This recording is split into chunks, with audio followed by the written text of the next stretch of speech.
Exhorto ante todo a que se hagan rogativas, oraciones, peticiones y acciones de gracias por todos los hombres, por los reyes y por los que están en eminencia, para que vivamos quieta y reposadamente en toda piedad y honestidad. Porque esto es bueno y agradable delante de Dios nuestro Salvador, el cual quiere que todos los hombres sean salvos y vengan al conocimiento de la verdad. Nos corresponderá orar por el próximo gobierno, elegido a partir del 5 de mayo. Esa oración dependerá de la dirección que tenga el país y del rumbo futuro que encamine los pasos de toda la nación. Bienvenidos a su espacio Patria y Democracia. En esta oportunidad, con el candidato Melitón Arrocha, candidato independiente y a la vez candidato postulado por el Partido País, Partido Alternativa Independiente Social. Bienvenido, muchas gracias. Gracias por acompañarnos. Bien, ¿quién es Melitón Arrocha? Melitón Arrocha es el hijo de Amparo y Germán y el papá de Victoria y Germán también. Es abogado de profesión,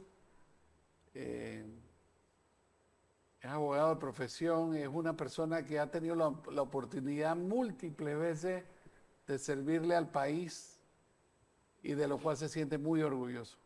Bien, esa respuesta me da el trampolín para la próxima. Usted ha servido al país como diputado, como ministro de Estado, en el servicio diplomático, como embajador, y lo ha hecho por ser miembro de un partido político. Y lo ha hecho cuando este partido estaba en el gobierno. ¿Por qué no optó su candidatura por su partido político? Esa es una excelente pregunta. Mira, la última reforma electoral trajo a la mesa dos modificaciones que parecen intrascendentes y que desde mi perspectiva han corrompido el sistema electoral y cuyas consecuencias yo creo que nosotros los panameños todavía no apreciamos su completa envergadura. La primera es el subsidio electoral que tienen los partidos políticos, de los cuales hay muy poca rendición de cuenta y se manejan de manera muy opaca. Ni su propia membresía sabe en qué se utilizan esos recursos que no son de ellos, que son de los impuestos de todos los panameños. Y eso genera una asimetría en la competencia dentro de tu partido, porque tienes una junta directiva, especialmente un presidente del partido, que cuenta con unos recursos, mientras que cualquier competidor que no pertenece a la cúpula adolece de ellos. El segundo tema es tal vez aún más importante que el de los recursos, y es la capacidad que tiene la cúpula de los partidos de reservar candidaturas. Y no son pocas las candidaturas que pueden reservar. Pueden reservar hasta el 40% de las candidaturas. ¿Cuál es el efecto neto de esto, pastor? Eso quiere decir, por ejemplo, que si usted es un excelente candidato a diputado en David y tiene 4 años de estar trabajando para hacer su equipo, para tener la oportunidad de ganar sus primarias y representar a su comunidad en la elección general, y yo me le acerco y no pertenezco al establishment del partido, y finalmente lo convenzo de que su mejor opción soy yo, eso va a demorar hasta que la cúpula del partido lo llama para decirle que van a reservar su postulación. Entonces, en su opinión, no hay democracia interna dentro de los propios partidos políticos. Y te digo, la respuesta es en el afirmativo, pero además vamos a ver la evidencia. ¿Quiénes ganaron? Bueno, ganó Rómulo Rux, presidente de su partido. Ganó José Isabel Blandón, presidente de su partido. Pero para eso se hace proceso, ¿no? Se aspira a llegar a la posición más alta de cada partido porque se sabe que luego de allí se va a una candidatura. Muy poca gente aspirará a ser dirigente de un partido para seguir siendo solo dirigente del partido. Yo tengo una visión distinta sobre eso. De hecho, yo creo que el presidente del partido debería ser el mediador de las reglas del juego para él no tener un conflicto de intereses en la disputa de un ejercicio primario. Ahora veamos quiénes están corriendo. Zulay Rodríguez está corriendo fuera de su partido. Martín Torrijos está corriendo fuera de su partido. Luis Eduardo Quiroz corrió fuera de su partido. Catherine Levy corrió fuera de su partido. Melitón Arrocha corrió fuera de su partido. No es que Melitón Arrocha es la excepción de la regla, es que todo el mundo que no pertenecía a la cúpula. Pero la entrevista es con Melitón Arrocha, ese es el tema. Pero esta es la evidencia. Por eso la pregunta es hacia usted. No, pero la evidencia es que no es un acto único de Melitón Arrocha, es que el sistema está produciendo esto. Y el sistema está produciendo esto en función de unas reglas que pasaron por la Asamblea con la participación de los partidos políticos. Usted tocó el tema del subsidio electoral y si no entendí mal, quedé con la percepción de que el subsidio se maneja a criterio de la directiva del partido y no a los intereses propios de la democracia o del bien para que el electorado tenga una mejor formación, para que el propio partido tenga sus propios cuadros, su propio sistema de crecimiento y su propio sistema de formación política de sus adherentes. Desde mi perspectiva es así. Y es tan así, por ejemplo, que en la etapa preparatoria al inicio del proceso electoral interno y en ausencia de una normativa de conflicto de intereses, tú vas a Chiriquí con los consecuentes gastos que eso conlleva a hacer campaña política y aparece el presidente del partido que va con su sombrero de presidente del partido, que se lo quita y no sabes cuándo se lo quita y se vuelve y se pone ahora otro sombrero de candidato a la primaria de presidente y no hay ninguna normativa. ¿Cuál es la participación del Tribunal Electoral en la supervisión del manejo de estos fondos? En la supervisión, no sé. La verdad es que creo que es poco activa, pero hay supervisión. Pero el tema es que no hay ninguna regla de conflicto de intereses. Entonces, tú eres el ratón y tú supervisas el queso. Bueno, amigo del queso, el ratón y se lo come. O sea, es un proceso que está diseñado para que la cúpula del partido controle cuál es el resultado de las primarias. Y eso, a mi juicio, en vez de estimular la competencia, lo que hace es que la cercena. Hay otra percepción, y es que los candidatos independientes pretenden transmitir un mensaje de que los candidatos de los partidos políticos son corruptos, que la corrupción está en los partidos políticos y que los independientes son los limpios, los transparentes, los potables y son aquellos que se presentan con una cara nueva que jamás ha tenido un toque de corrupción. La alternativa es partido político independiente, partido político corrupto, independiente limpio. No, yo no estoy, al menos de mi perspectiva, yo no lo planteo de esa manera, ¿no? Por ahí hay alguna parábola que dice que el que está libre de pecado que tire la primera piedra, y ciertamente yo no voy a ser el primero en tirar ninguna, ¿no? Yo no creo que te hace mejor o peor pertenecer a un partido político o te hace más impoluto no pertenecer a uno. Yo creo que son tus ejecutorias en la vida las que van a marcar lo que puedo esperar de ti en el futuro. Y también la posibilidad. Si alguien no ha tenido la oportunidad y la posibilidad de robar nunca robará. Pero hay que ver cuando tiene la posibilidad, se le presenta la tentación, tiene la puerta abierta para hacerlo, cuál va a ser su actitud. Yo llamo la atención sobre esto, y yo no soy el entrevistado, porque me parece un mensaje tergiversado y manipulador, el de algunos independientes que quieran achacar que los candidatos de los partidos son corruptos y la única manera de no ser corrupto es ser un candidato independiente. Vamos a otro tema. Por su formación, por su capacidad, por su experiencia, quisiera que nos ilustre un poco sobre qué es el grado de inversión ¿Y por qué es tan negativo que Panamá haya perdido el grado de inversión o la calificación de Fitch and Rating, nos haya disminuido la posición en la que Panamá estaba y que nos costó tantos años y tanto esfuerzo? ¿Y qué repercusiones tiene eso para la población en general? Muchas gracias por la pregunta. No es fácil, voy a tratar de hacerla lo más sencillo que pueda. Hay unas compañías en el mundo que se encargan de valorar la calidad crediticia de las empresas y de los gobiernos. Una suerte de la APC, de la Autoridad Panameña de Crédito, pero a nivel global. Y esas empresas dan recomendaciones al mercado y le dice, esta persona tiene un mejor crédito que esta otra. Y eso tiene un umbral. Una valoración, ¿no? Una calificación. Sí, y esa calificación tiene un umbral. Hay un umbral que dice, de aquí en adelante es grado de inversión y de aquí hacia atrás es grado bonos basura o no grado de inversión.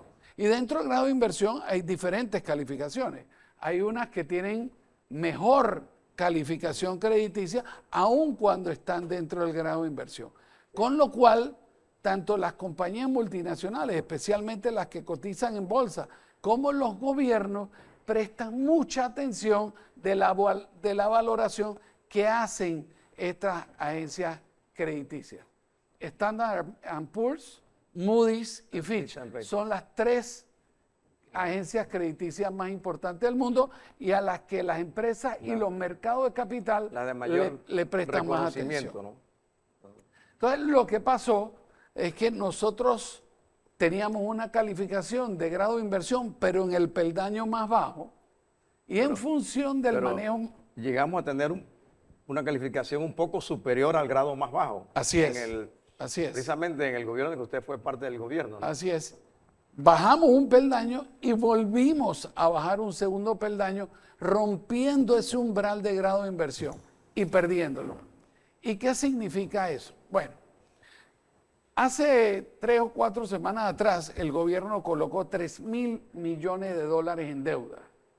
El valor promedio de esos bonos que colocamos en el mercado fue a razón del 7.79% de interés anual. Yo les garantizo que si alguna de las personas tiene una hipoteca aquí, no están pagando una tasa inferior al 7.79%. ¿Por qué eso es importante? Porque usualmente el gobierno es el tenedor de la menor tasa de interés. Eso significa que el mercado internacional, aun cuando todavía no habíamos perdido grado de inversión, ya descontó parcial o totalmente que Panamá iba a perder el grado de inversión. Y para nosotros todos, ¿qué significa eso? Bueno, que si normalmente el gobierno es el que recibe la mejor tasa de interés y ya la acaba de colocar en 7.79, cuando los bancos salgan al mercado internacional de capitales a pedir dinero prestado para prestárnoslo a todos nosotros, en ese momento ellos van a tener que colocar esos préstamos a una tasa superior.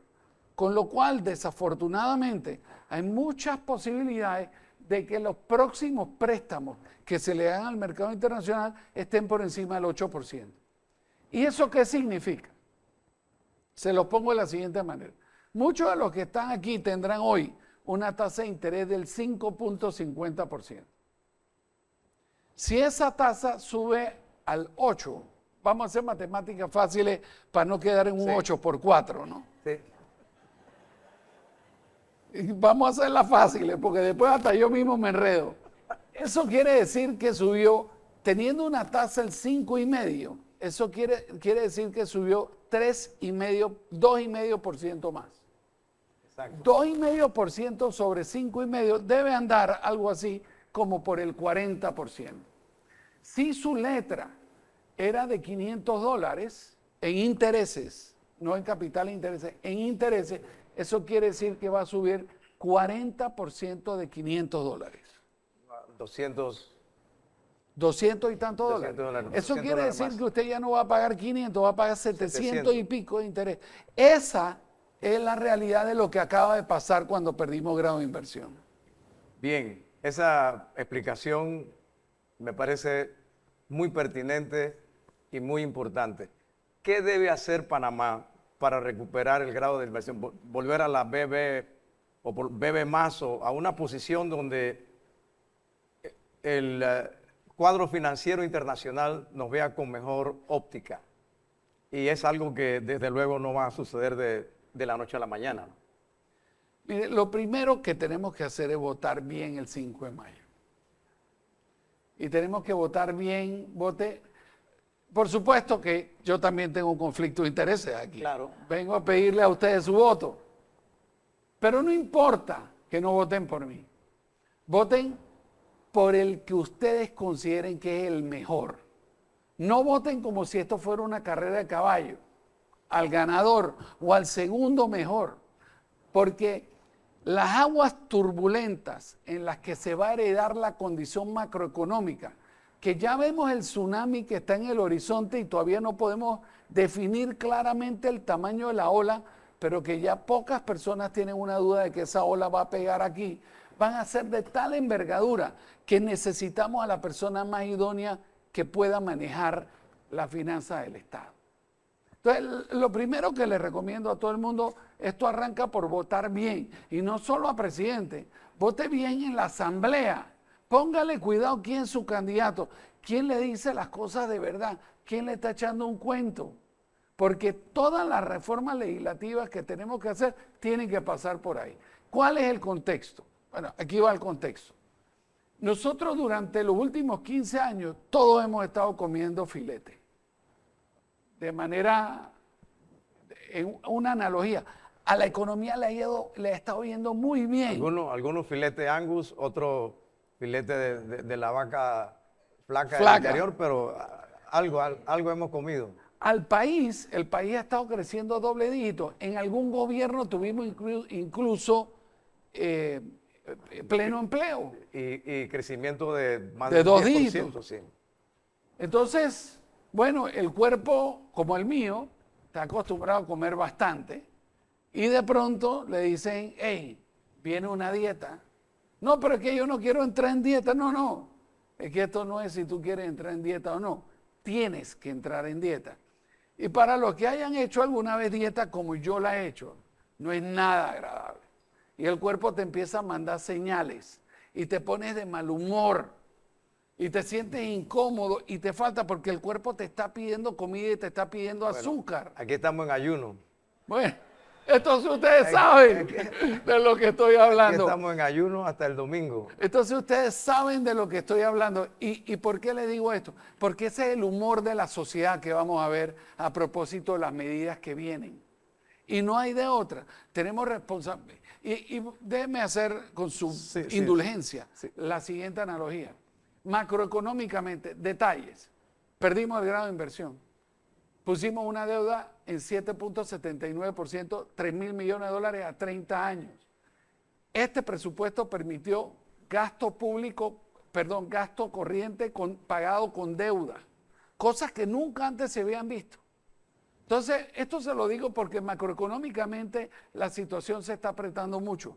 No se ve todavía, se va a ver más adelante. Segundo tema, bueno, usted puede tener una situación macroeconómica difícil con una buena situación política. Este es mi diagnóstico de lo que viene políticamente. 7 cada 10 panameños no van a votar por el próximo presidente. Nadie va a tener control de la Asamblea Legislativa. La Asamblea Legislativa va a estar atomizada. Con lo cual, lo quiero decir con esto es, no va a haber control político. Entonces no hay perspectiva de una solución para el tema del grado de inversión. Bueno, cuando usted oye un candidato que dice, yo te prometo un tren a Chiriquí que vale 5.000 millones de dólares, y tú entiendes que la realidad es que nos vamos a poner a dieta, la pregunta es tú cómo concilias una cosa con la otra. ¿No? Pero la gente quiere votar por el que más te ofrece, el que más te promete. Y aquí Bueno, tenemos un problema. hay otro tema ligado a este. Si nos puede explicar qué es el Fondo de Ahorro de Panamá o el Fondo de Ahorro Panamá y la última propuesta del ministro Alexander para hacer una modificación Yo, al fondo de ahorro, ¿no? yo les cuento que es el Fondo de Ahorro de Panamá. Sí, yo lo digo porque aquí hay una generación que no sabe. Este fondo se creó por los años al final de la administración de Pérez Valladares. Sí, en 1996, 97, por allá. Y aquí hay gente que en esa época o eran muy niños o algunos tal vez ni habían nacido. Entonces, y el resto se nos olvidó. El Fondo de Ahorro de Panamá es producto de la privatización. Se apartaron parte de esos recursos y dijimos, vamos a hacer lo que todo el mundo hace.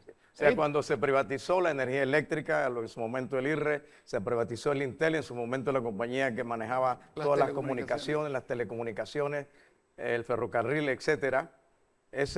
Parte de ese fondo fue al Estado y parte de ese fondo fue a un fondo especial de ahorro para situaciones futuras del país, ¿no? Y como en una casa, tú tienes determinada parte de tu salario que utilizas en vivir, en alguna que otra, digamos, detalle o lujo que te pretendas dar, pero todo el mundo va aportando un poquito para cuando venga alguna vaca flaca. Ese fondo de ahorro en ese momento se creó para eso. ¿Cuál es el problema del fondo de ahorro? Que se creó en una economía que era significativamente más chica que esta. Entonces, en aquella época, es un presupuesto que valía, no sé, 15, 16 mil millones de dólares. Menos. Para esa época era menos. 1.000 y pico millones de dólares de ahorro tenía un peso muy significativo. Era el 10% del presupuesto general del Estado. Lo que pasa es que nuestro Producto Interno Bruto ha crecido, o sea, el tamaño de nuestra economía ha crecido de tal naturaleza que hoy 1.000 y tantos millones de dólares, para ponerlo en perspectiva, es casi el valor de los aumentos automáticos a los funcionarios públicos. Nosotros, durante el gobierno de las vacas gordas, empezamos a tomar colectivamente una serie de decisiones que pasaron a través de normas, de leyes, con lo cual hay que ir a la asamblea para desarticularla, que generan determinadas prerrogativas hacia alguna gente que en el caso de los funcionarios públicos son aumentos automáticos. ¿Eso qué quiere decir? Que todos los años, solo en aumentos automáticos, a todos los panameños nos cuesta 1.000 millones de dólares más. Es por mencionar uno. Nosotros gobernamos en la época de las vacas gordas como si ese estado fuera a ser permanente. Y ahora tenemos, y por eso le digo, es muy importante por quién votan para diputado. Muchas de estas cosas van a tener que pasar por la asamblea y solo es entendiendo que vamos a transitar por una coyuntura que para salir de ella con la mayor velocidad vamos a tener que tomar medidas. ¿Usted le recomendaría a los diputados de la asamblea actual que aprueben el proyecto que ha enviado el ministro Alexander? Fíjese, yo voy a hacer una cosa que pocos políticos hacen, y es decir, no sé. Yo voy a hacer una cosa que pocos entrevistadores hacen, es decir, no lo aprueben, no aprueben esa ley. ¿Cuánto tiempo le falta a este gobierno para tomar una decisión tan trascendente como esa? Eliminar todo lo que el gobierno prestó de ese fondo para que no sea deuda.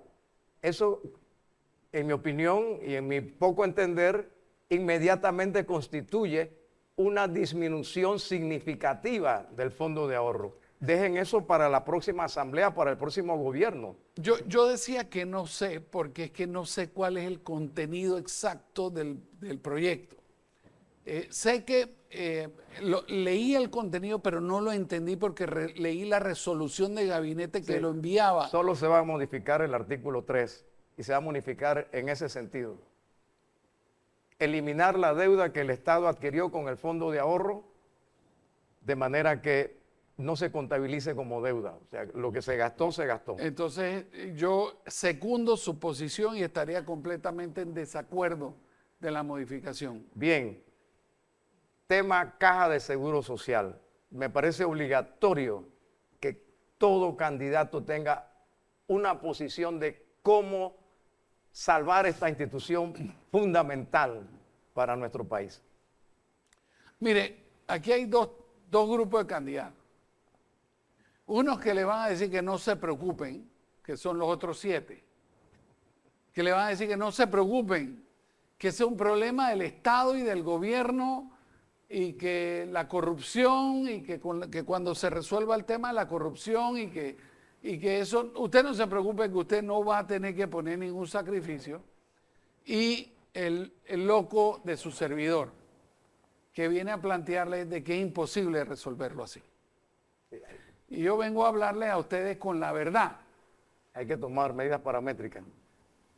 Hay que tomar medidas paramétricas. ¿Cuál es el tamaño de las medidas paramétricas? Yo no lo sé. Y no lo sé porque hay una serie de eventos que tienen que suceder a lo interno de la Caja del Seguro Social. Para que, digamos, formaciones técnicas también propias de la institución que no son conocidas. El comité, digamos, la parte actuarial de la Caja del Seguro Social tiene que hacerle una recomendación a la Junta Directiva de la Caja del Seguro Social en forma de los estudios. Pero yo creo que, aun cuando ninguno de nosotros todavía tenga ese informe actuarial detallado, todos sabemos que la expectativa de vida en 1960 eran 60 años. La expectativa de vida hoy son 79 años. La expectativa de vida en el año 2050 van a ser 82 años.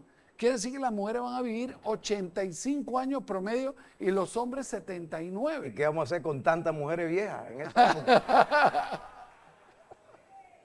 Bravo, bravo, bravo. Pero retrata de cuerpo entero el problema. Y aquí hay cosas que yo he escuchado. Escuché de un candidato que no se preocupen, que la solución es que la Caja de Seguro Social tiene unos activos y hay que venderlos o alquilarlos. Cuando ustedes lo oigan, el déficit de la Caja de Seguro Social en el programa de invalidez, vejez y muerte por beneficio definido van a ser 70.000 millones de dólares. Más de dos veces el presupuesto general del Estado. Sí. Hay otro candidato que le dice, no se preocupe, usted no va a tener que hacer ningún sacrificio. Y ayer lo oí diciendo, y además a todo jubilado le voy a indexar la jubilación a la inflación para que aumente, cosa con la cual yo estoy de acuerdo, porque no hacerlo hace que automáticamente el pensionado pierda su poder adquisitivo, sobre todo con pensiones tan largas como la que tenemos hoy. Pero evidentemente alguien tiene que pagar la fiesta. No hay nada gratis, nada. Ni los servicios que nosotros proveemos, ni los que nos proveen a nosotros. Alguien Pero hay tiene quienes que proponen pagarlo. también soluciones tan sencillas y no sé si tan prácticas como lo que el Canal de Panamá da al Estado anualmente, tomar un porcentaje alto de allí, un 50, un 60%, y que eso ayudaría al tema del seguro social. Dos temas con respecto a ese comentario. El primero son 2.500 millones de dólares. Y eso es, si lo pongo aquí se me gasta y si lo pongo acá se me gasta. Eso entra al presupuesto general del Estado, con lo cual si lo movemos de aquí para acá no hay carretera. Eso va para hospitales, no hay hospitales, educación, todos los gastos de inversión y pienso yo que a veces que hasta de funcionamiento del Estado. Sin duda. Y ahora yo les voy a comentar un momentito cuál es el tamaño del problema. Mire, invalidez, vejez y muerte por beneficio definido. La Caja de Seguro Social tiene dos pilares en el sistema de jubilaciones. Invalidez, vejez y muerte por beneficio definido e invalidez, vejez y muerte mixto. Mixto, esto lo hizo el expresidente Martinelli, que partió el sistema en dos. Antes todo era un sistema solidario. El mixto no tiene problema por el momento, porque nadie se está jubilando. Es la gente más joven que yo. Yo estoy en el umbral de los que quedamos en el otro lado. Y lo que está pasando, y mi esposa va a ver su programa y después a lo mejor tengo que venir a coger refugio en la iglesia, por lo que voy a decir. Mi esposa ayer cumplió 56 años. Ella está a punto de jubilarse. Felicidades, princesa. Ella está a punto de jubilarse el próximo año. ¿Qué significa eso? que ella va a generar en el programa de invalidez, vejez y muerte por beneficio definido, lo que yo le llamo el -2, porque ella hoy está trabajando y aporta su contribución al programa. A partir del próximo año que se jubila, ella ya no solo aporta, sino que ahora empieza a restar, porque le empiezan a pagar. Mientras tanto, yo estoy pagando, porque yo me jubilo, aun cuando tengo su misma edad, a mí como hombre todavía me faltan 5 años para jubilarme. O sea que ella empieza a restar, pero yo sigo sumando. Ahora, ¿qué pasa? Como yo soy el último del programa, cada vez hay menos gente como yo, menos gente aportando y cada vez hay más gente retirando. ¿Cuándo se acaba el problema? Cuando se muera todo el mundo de ese programa. Y yo pretendo morirme dentro de muchos años, si Dios así lo permite. Mientras tanto voy a seguir cobrando jubilación y llega un momento en que ese programa no hay nadie aportando y todo el mundo está retirando. Bien. En ese momento son 70.000 millones de dólares. En términos sencillos, hay que decirle a la gente que se preparen porque el Seguro Social va a tener que tomar medidas paramétricas que sencillamente van a incluir dos cosas, o aumento de la edad de jubilación o aumento de la cuota obrero patronal o ambas, porque de otra manera el seguro está quebrado. Y decir otra cosa es crear expectativas que alargarán el problema y que nos explotará en la cara. Bien. Otro tema que se agudiza y que el próximo gobierno tiene que ver cómo lo plantea con una solución práctica y pronta es el tema del agua. ¿Qué plantea el gobierno del señor Melitón Arrocha para solucionar el grave problema del agua? Pastor, fíjese, hay dos índices que tienden a medir la desigualdad. El coeficiente de Gini y el coeficiente de pobreza multidimensional. En Panamá tenemos uno u otro. Si usted quiere medir la inequidad, usted siga la ruta del agua. Entre menos tiempo le llega el agua a su casa, usted tenga una condición de mayor pobreza versus si le llega siempre el agua, en donde usted se encuentra en el percentil más elevado de la gente que dispone de recursos de esta sociedad. Y ese tema lo tenemos que acabar. O sea, el agua no puede ser un factor de inequidad porque todos podemos vivir haciendo ayuno, como ustedes lo están demostrando. Pero nadie puede vivir sin el vital líquido. Entonces, nosotros estamos planteando lo siguiente. ¿Cuál es el tamaño del problema en la ciudad de Panamá? Que el IDAN y el Canal de Panamá están compitiendo por el agua. ¿Por qué? Porque cuando se creó la cuenca del canal, en donde se creó en aquella época el lago artificial más grande del mundo, el lago Gatún, pues vivía mucha menos gente en torno a la cuenca, con lo cual usaban mucha menos agua y pasaban mucho menos barcos. Hoy esos números, hoy vive más de la mitad de la población en torno a la cuenca del canal. Imagínenselo como si usted al vaso le está metiendo carrizos de agua y empieza a sacar agua. Pero además el canal tiene otro juego de esclusas y cada vez pasan más barcos. Y hay 4 potabilizadoras que están a punto de entrar a sacar más agua del canal. Con lo cual el problema no es de distribución, consumo y pérdida.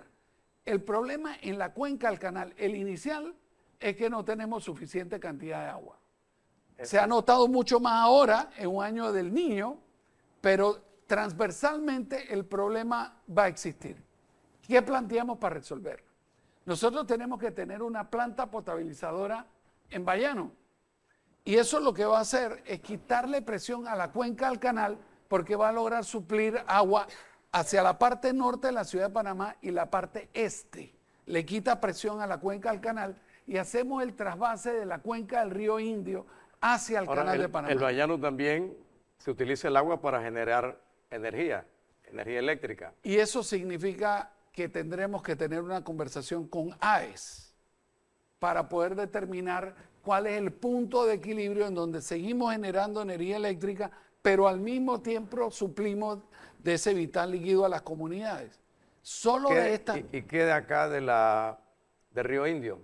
De la represa en Río Indio que se planteó por mucho tiempo y luego se modificó la ley, luego se ha permitido que a la población ocupe esos espacios y ¿no? Y, tenemos esa situación. y cuando otros gobiernos, este es un plan, dicho sea de paso, en donde hay consultorías internacionales que dice que el modelo más eficiente, el que nos va a costar a todos nosotros la menor cantidad de dinero, porque alguien tiene que pagar esta fiesta y se paga del presupuesto general del Estado, pero cuando uno ya habla del presupuesto general del Estado, una cosa lejana a uno. No, son los impuestos, cada vez que compramos algo, ese ITBMS va a pagar eso.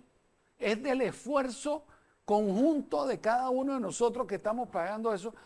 Y el proyecto más económico, dentro de los miles de millones que va a costar, es el trasvase de esa cuenca que va a requerir de la reubicación de un grupo importante de familias. Algunos hablan hasta de 3.000 familias que van a tener que reubicar.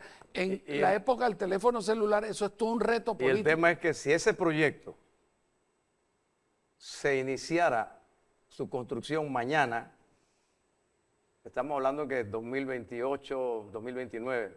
Si no hay retraso. Si no hay retraso. Sí, efectivamente. Sí, o sea, no es una solución inmediata, pero es una solución urgente, necesaria, y cada día que perdemos es un día más de retraso que traerá consecuencias más graves sobre este tema. Y sobre esto, imagínense que la administración de la cosa pública, cuando te designan presidente, te dan digamos, una pistola con determinado número de balas. Y el número de balas, para hacer la analogía, es tu capital político. Cuando tú gobiernas con un presupuesto muy robusto económicamente, esas son parte de tus balas. Tiene mucha munición. Pero hace un rato conversábamos y decía, la situación económica es compleja y el humor de la población no va a ser el mejor. La situación política es complicada y ahora le empezamos a poner los problemas que usted ha mencionado. La caja del Seguro Social, el agua para el Canal de Panamá. Y todo esto con muy poco capital político sobre el cual ejecutar, con lo cual la solvencia moral del gobierno, del próximo gobierno, va a tener que ser mayor que el de ninguno otro en el pasado reciente. Eso me obliga a hacer otra pregunta. Es indudable, o al menos desde mi perspectiva poco informada, que el Estado panameño en su funcionariado es un Goliat. Es extremadamente grande, lo que representa un costo excesivo. ¿Planea usted una disminución del funcionariado del Estado? La respuesta es sí. ¿Cómo? Y aquí va. Voy a poner el contexto primero. En el año 2000, la planilla estatal eran 140.000 funcionarios públicos. En el año 2023, ese número son 255.000 funcionarios públicos. Entonces, ese crecimiento no tiene ninguna correlación con el crecimiento demográfico que el país ha experimentado del 2000 al 2023. Hemos sumado más funcionarios públicos que el promedio del crecimiento demográfico. ¿Se usa el aparato estatal como un botín político? Sí, sin duda, sin duda. Y esa es la única explicación. Pero ese no es el problema más grande. Ese es un problema muy grande.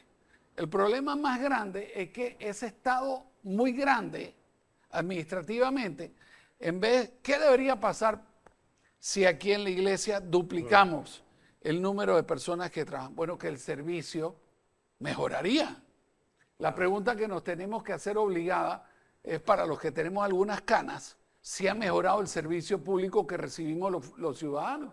Pero aquí se ha mejorado, ¿no?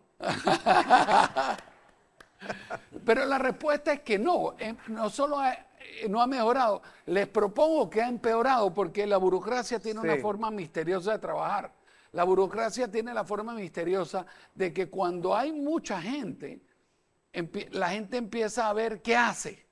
Y les voy a poner un ejemplo. Si hoy contratáramos 25 albañiles para repellar esa pared, muy probablemente nos va a tomar mucho más tiempo y vamos a hacer un peor trabajo que si solo contratáramos uno. Sí.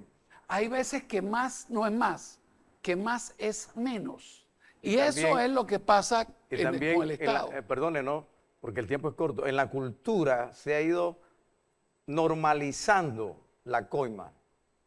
Y ya no solamente los altos funcionarios piden la coima, cualquier funcionario, y con todo respeto de los que trabajan en las instituciones públicas, para mover un papel, para aprobarte un sello, hasta para eso, por una boleta en el tránsito.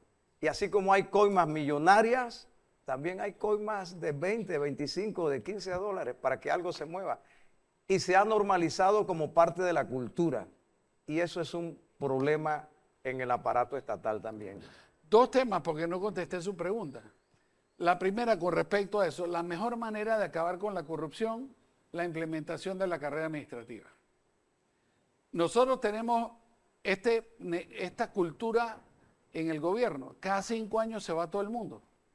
Entonces imagínense que tuviéramos un negocio en donde cada 5 años usted vota a todo el mundo y trae a todo el mundo nuevo. Ese negocio va a quebrar. Pero lo que tenemos es un Estado quebrado. Porque cuando estamos llegando a la curva en donde la gente sabe qué tiene que hacer, lo votamos todo de nuevo. Y la carrera administrativa, todos los gobiernos intentan implementarla cuando perdieron la elección para garantizar los puestos de los que se van. Y entonces hay una desconfianza terrible sobre los que vienen y entramos en un círculo en donde nunca se implementa. Mi compromiso con ustedes, 6 meses después de asumir labores de gobierno, se implementa la carrera administrativa. Segundo, usted me hizo una pregunta directa. ¿Cómo garantizas que no crezca la planilla estatal? Bueno, aquí va. Todo el mundo que se jubile y se vaya, no se reemplaza. Todo el mundo que renuncie, no se reemplaza. Y eso, aun cuando no va a ser una cosa drástica, porque no podemos hacer movimientos drásticos. Yo soy enemigo de los movimientos drásticos. Eventualmente, a lo largo de tiempo, con una política consistente va a hacer que se adelgace la planilla estatal y va a requerir reubicación de funciones. Fíjense, en la Caja del Seguro Social hay más de 30.000 funcionarios públicos. Y usted va y busca a alguien que le mueva la camilla y no hay. Bueno, entramos casi en modo debate por causa del tiempo. Usted es enemigo de los cambios drásticos. ¿Es enemigo de la constituyente? Soy enemigo de la constituyente. Y le voy a contar por qué. ¿Debemos permanecer con con la camisa que tenemos? No, para nada. Pero aquí va. Lo que no la constituyente se ha convertido en una suerte de modismo. Pero usted es candidato de un partido cuyos pilares ha sido, he leído de 3 pilares de este partido. Uno de ellos es la constituyente. Sí, esos somos hermanos que vivimos en la misma casa y tenemos opiniones distintas. Y aquí va por qué. Ustedes saben en la constituyente qué significa. Que vamos a tener que elegir unos constituyentes. ¿Ustedes quiénes creen que van a ser electos constituyentes? ¿Quiénes tienen los recursos? ¿Y quiénes tienen el interés de hacer una campaña a nivel nacional para salir electo constituyente? Y aquí va el segundo tema. La constituyente libera la camisa de fuerza y permite cambios, la redacción de una nueva constitución. Mi planteamiento es que aun cuando tenemos que tener cambios profundos de la constitución, hay valores intrínsecos que yo quiero que se respeten. Por ejemplo, yo creo en la economía de mercado como la mejor forma de repartir bienestar, pero hay otro grupo de gente que no lo cree así. Nosotros peleamos y fuimos a un referéndum. Solo termino con esta frase. Así como usted odia los cambios drásticos, yo odio el temor. Yo no le tengo miedo ni a Saúl Méndez ni a ese grupo que me parece que es el que usted hace referencia en una constituyente. No vamos a polemizar sobre esto, pero quería saber su pensamiento y que el público sepa su pensamiento sobre esto. Termino solo con esta frase. El Canal de Panamá tiene un título constitucional completo sobre el cual hubo un referéndum. Hay mucha gente que piensa que el Canal de Panamá debería administrarse distinto. Yo soy de los que 2 asambleas en un mismo periodo presidencial sometió un referéndum nacional. Pero volvemos a lo mismo. ¿Quiénes son los que toman la decisión?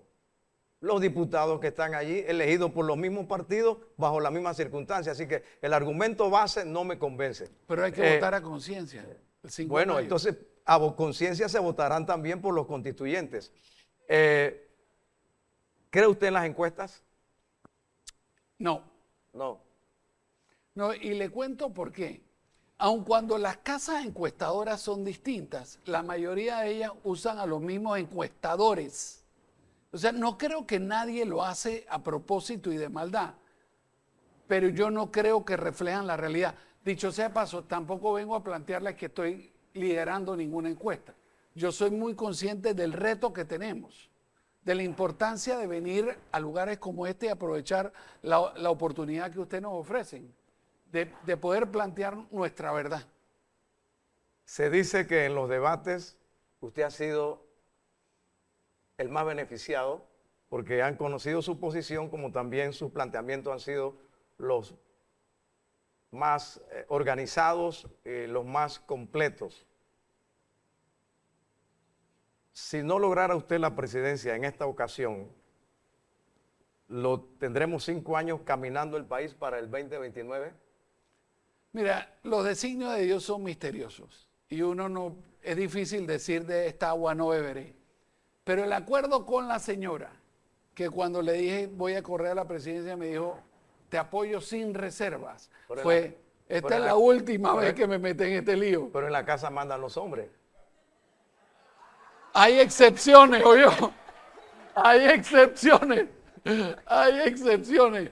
En la mía usted no sabe lo que manda la señora. Somos colegas. En esa área somos colegas y le doy toda la razón. Bien, un candidato presidencial se apoya mucho en el resto de los candidatos, diputados, alcaldes, representantes. ¿Cómo ve usted su candidatura en ese sentido? Yo la veo frágil.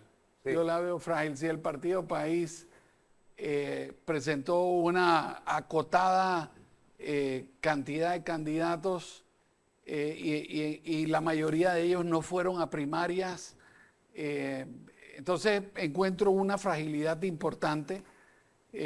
Hay algunos que han demostrado que son candidatos muy robustos, que están realmente haciendo una campaña para ganar. Pero eso es uno de los retos que tenemos para el día de la elección.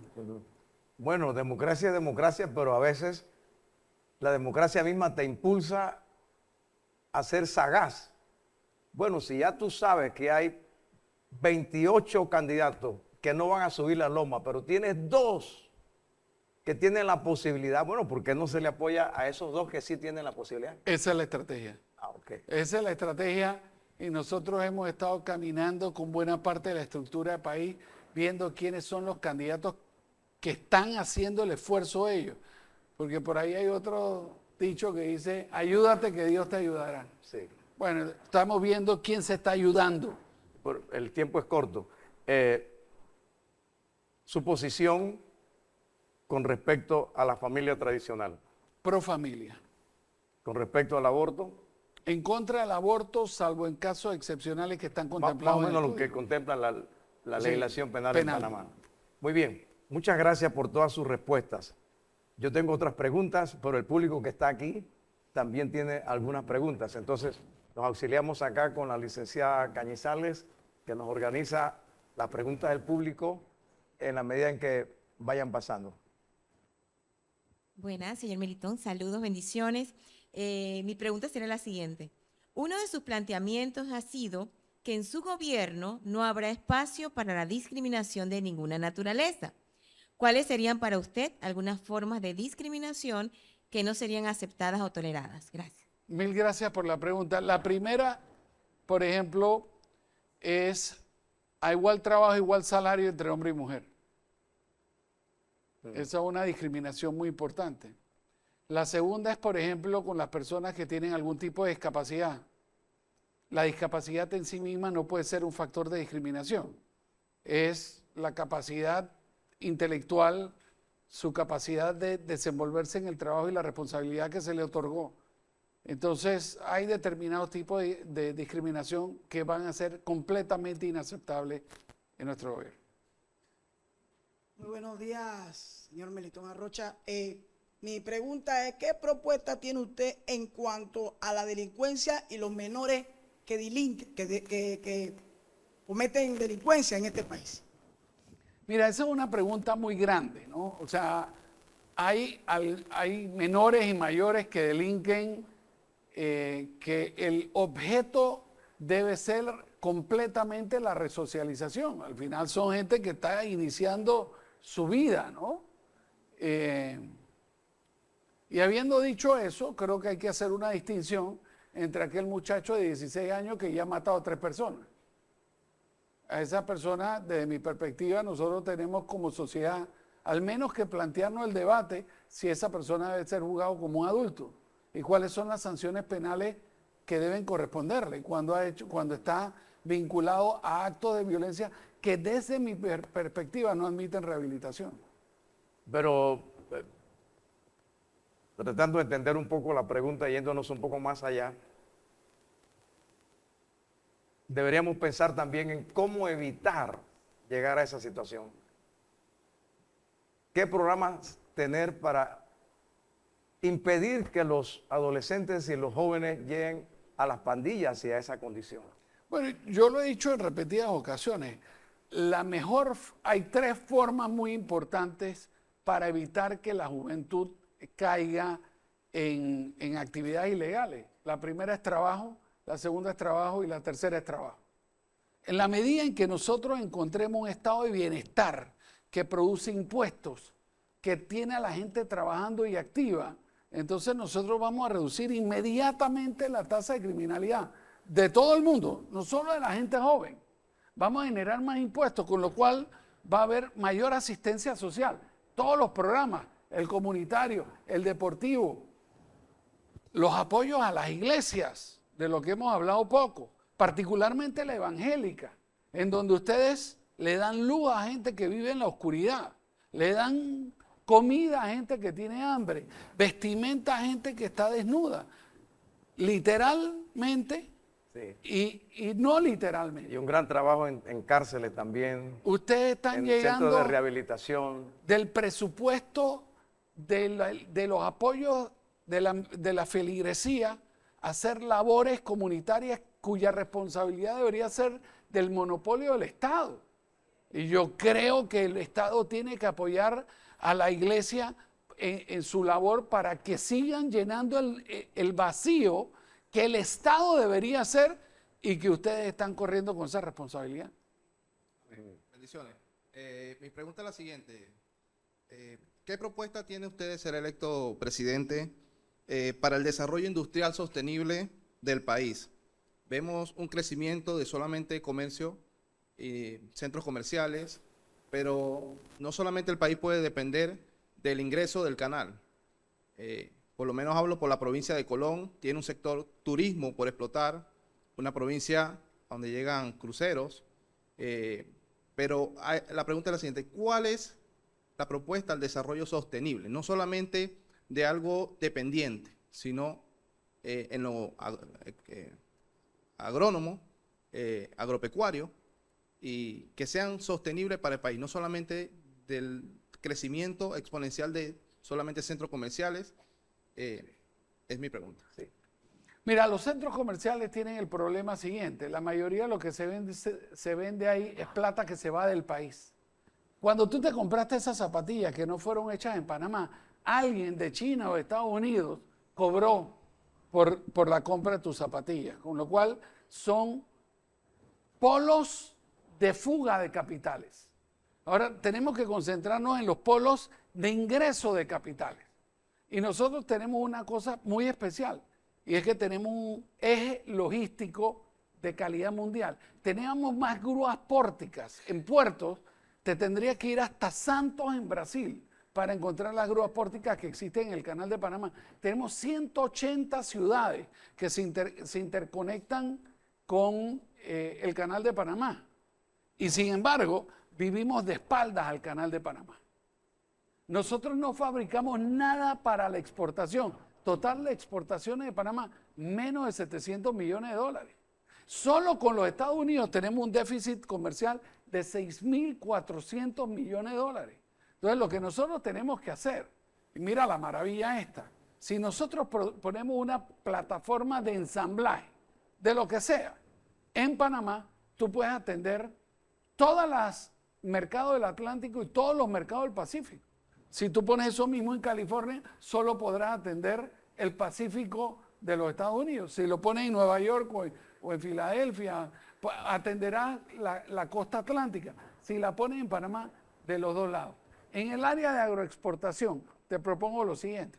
Si tú cultivas duraznos en Estados Unidos y tú cultivas duraznos en Chile, producto estacional, una vez que cultivas y cosechas, cierra la fábrica.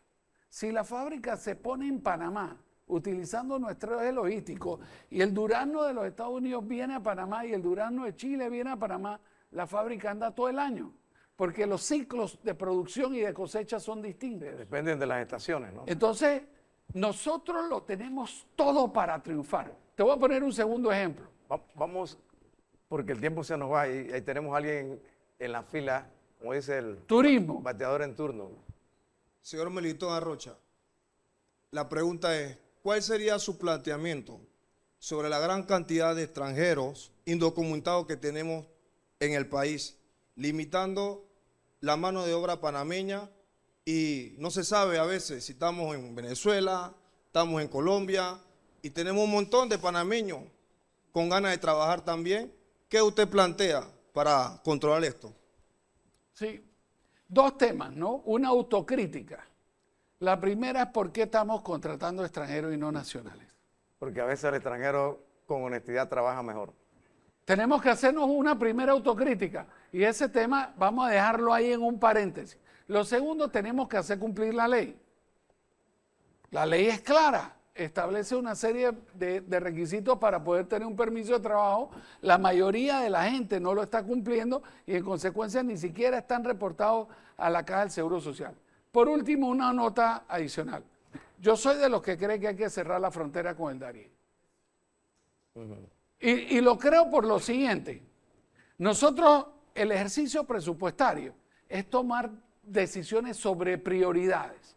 Y a mí se me hace muy difícil explicarle a la mamá de un muchacho que acaba de picar una culebra y que a lo mejor falleció porque no había el presupuesto para tener el medicamento en el centro de salud y que al mismo tiempo nos estamos gastando más de 100 millones de dólares para mover un problema que no es de nosotros.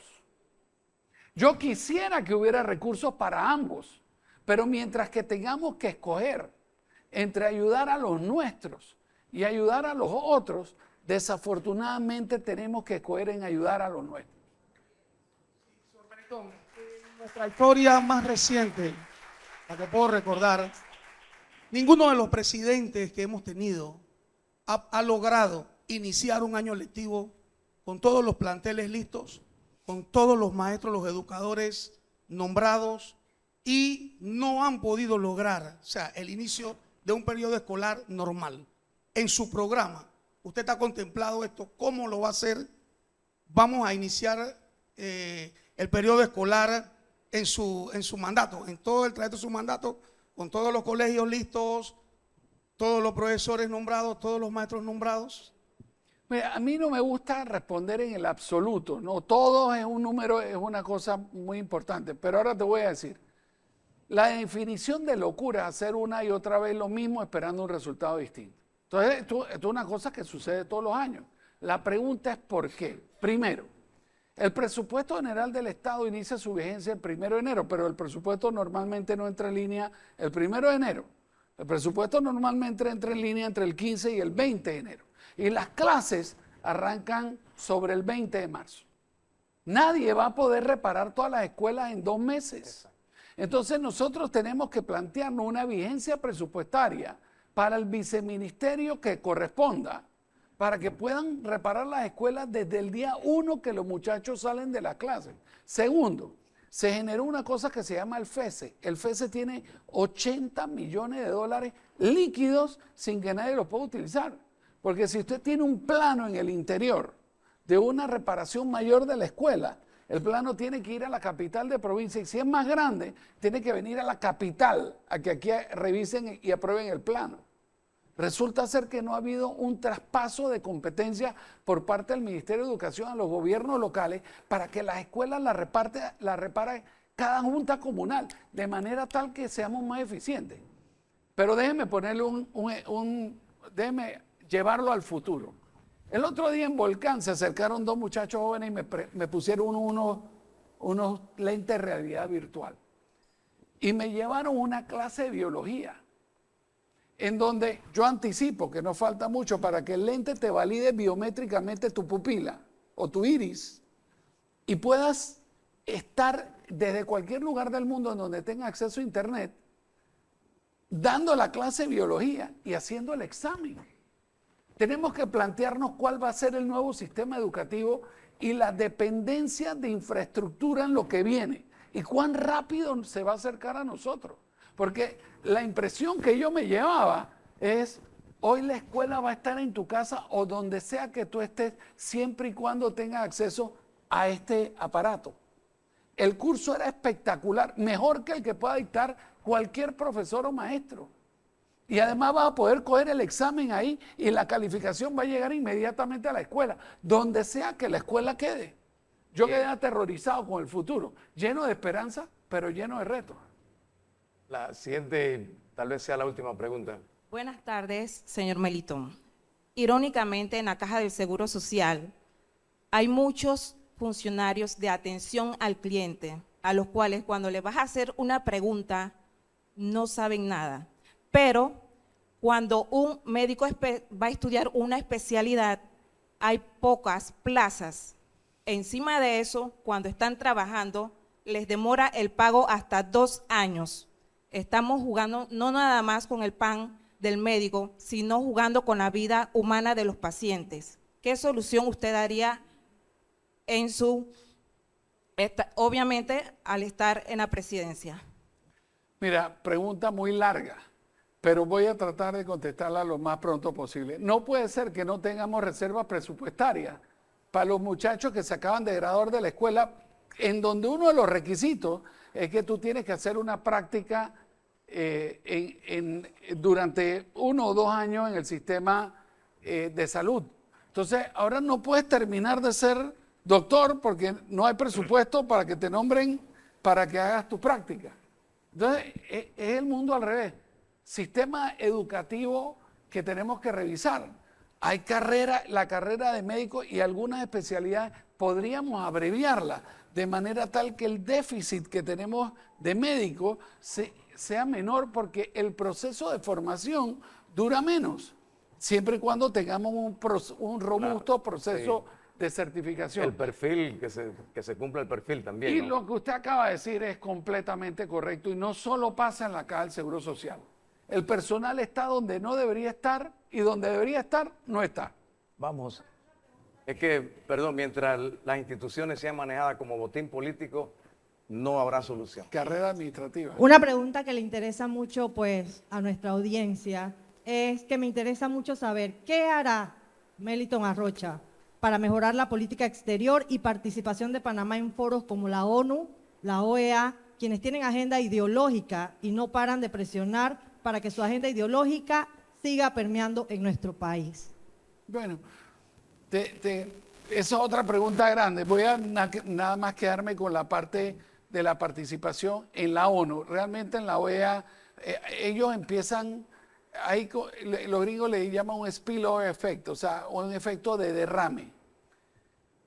Nosotros podemos tratar de restarnos de formar parte del debate en la ONU, en la Organización de las Naciones Unidas, o podemos llevar nuestros valores a la Organización de las Naciones Unidas y empezar a cambiar esa agenda ideológica de género.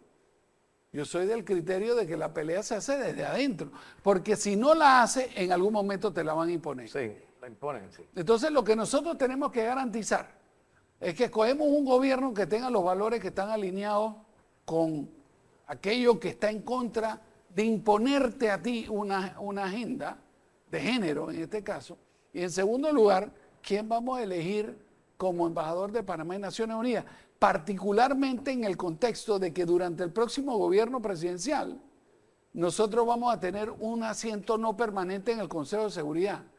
Y eso le da un enorme poder de definir al país la dirección en la que van a andar los asuntos del mundo. Determinar un buen embajador en la ONU, porque de ahí va a depender todo. Es una excelente oportunidad en los años que vienen para eso. Muy buenas tardes, señor Melitón Arrocha. Queremos escuchar su opinión. ¿Qué haría usted cuando sea presidente sobre la Agenda 2030, que eso nos perjudica a todos los panameños como familia? Como familia. Se habló de la delincuencia y ese es uno de los puntos a tocar.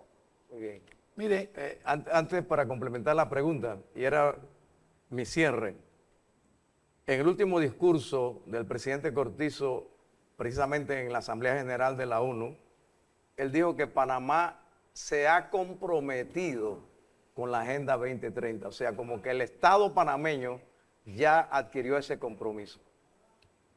Mire, yo le cuento, así como no hay males absolutos, no hay bienes absolutos, ¿no? Y cuando usted revisa el documento de la Agenda 2030, hay conceptos muy importantes que yo le digo, yo estoy comprometido con ellos. La erradicación de la pobreza. ¿Quién puede estar en contra de eso? No dejar a nadie atrás, que tiene que haber un desarrollo más justo y equitativo. Hay unos valores con los cuales yo tengo que estar completamente de acuerdo. En la negociación de esa agenda, algunos grupos han incluido una agenda de género. Yo le puedo dar la garantía total y absoluta de que cuando yo sea presidente de la República, nosotros no vamos a suscribir un documento que tenga ese pedazo de la agenda. Y nuestro embajador en Naciones Unidas va a tener mandato, no solo en Nueva York, sino en Ginebra, va a tener mandato de que los textos tienen que venir ausentes de política de género para poder implementar una Agenda 2030. En su defecto, no la incorporaremos al desarrollo nacional. Muy bien.